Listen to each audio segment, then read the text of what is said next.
Howdy! My name is Cassie, and I have no idea what I want to be when I grow up.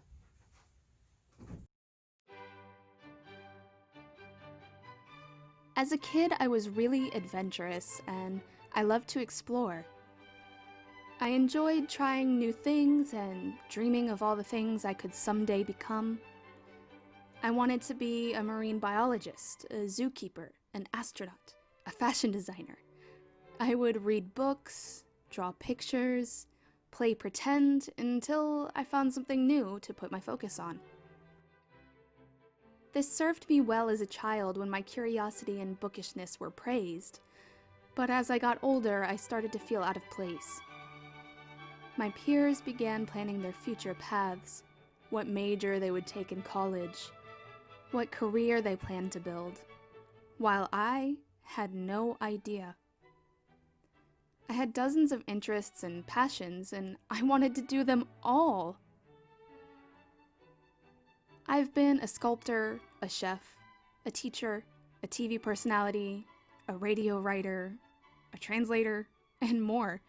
But still, I couldn't seem to find the one thing that enraptured me enough to stick with it, as a career, or even as a long-term hobby.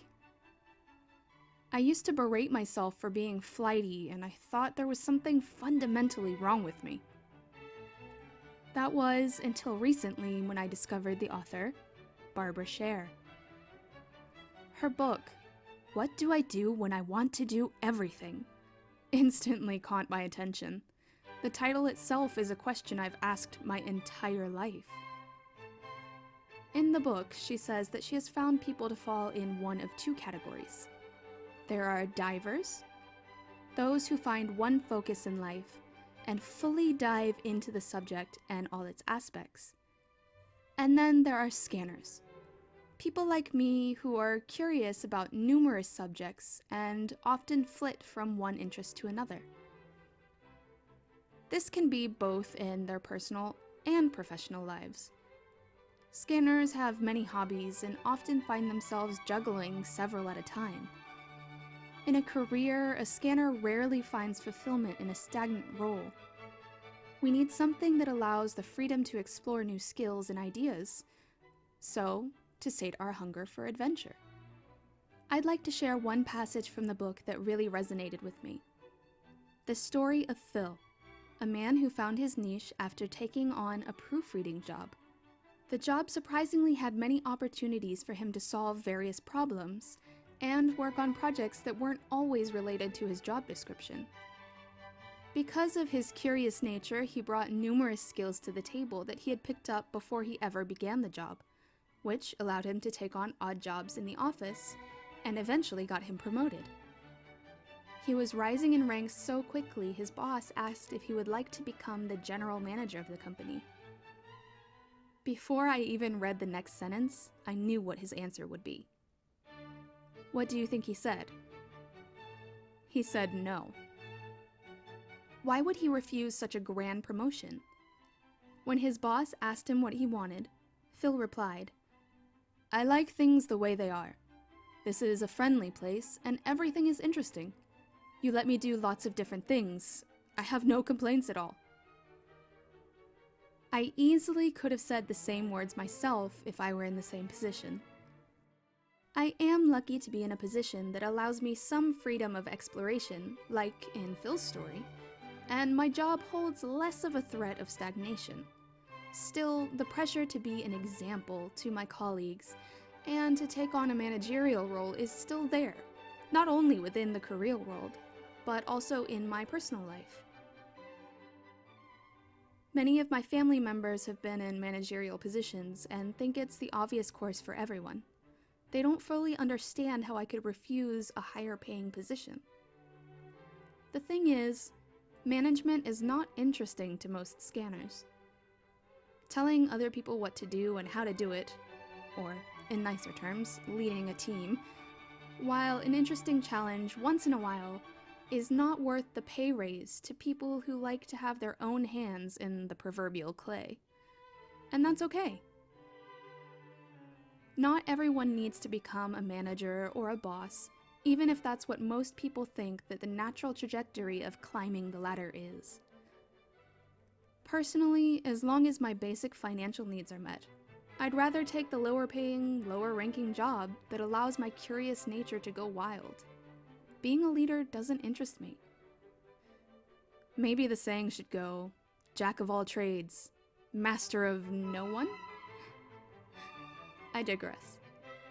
I've learned it's okay to have many interests, even if those interests are short-lived. For some of us, just a basic understanding of a subject or concept is enough to fulfill us, and there is nothing wrong with moving on once you no longer feel interested in the subject.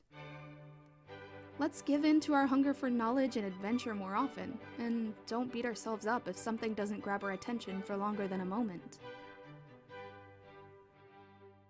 Because, even if you don't stick with it, every bit of knowledge you gain is one more skill you can add to your portfolio. Who knows when that one tidbit of information you explore turns into a butterfly effect that changes the course of your life in a massive way.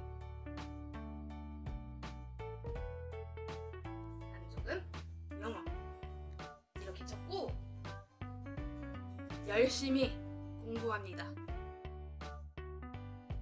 I love anecdotes, so let me slide one in here for emphasis. Among a long list of hobbies I've wanted to pursue but never got around to was one in particular that I always came back to: violin. I've wanted to give it a try since I was a child, but never had the time or money or parental permission to do so. I almost started a few times in the past few years, but I talked myself out of it until one day I said, to heck with it, and I bought an instrument. I delved into classical music, musicians, and theory. This led me to go to a concert where I wound up being recognized by a musician who had actually seen my videos. This in turn led to new connections and friends in the classical music world, which also stoked the fire in my heart to explore all I could on the subject.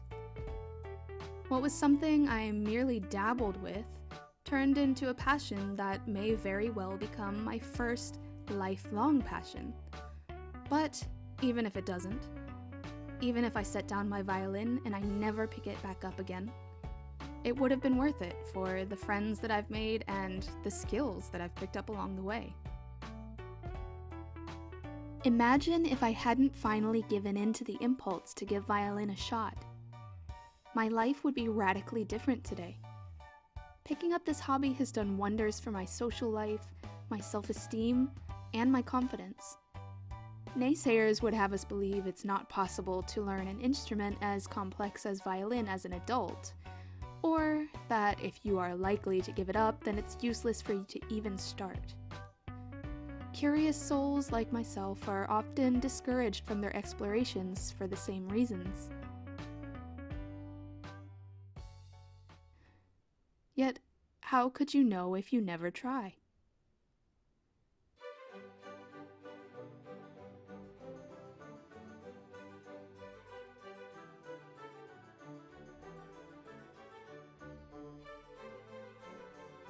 If this has resonated with you, if you are a scanner, a curious soul yourself, don't hesitate to pull out that list of things you've always wanted to do.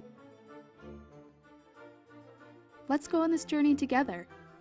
Pick something and start with that first baby step. Because, after all, you can be anything you put your mind to. And who knows where that will lead. Thank you so much for watching, and before you go, I would love to hear your experience. Are you a diver or are you a scanner? Let me know down in the comments. If you're not subscribed, it would be great if you did, but of course you don't have to. And I will see you in the next one if you're there. If not, thank you so much for sticking around for this one. Stay curious.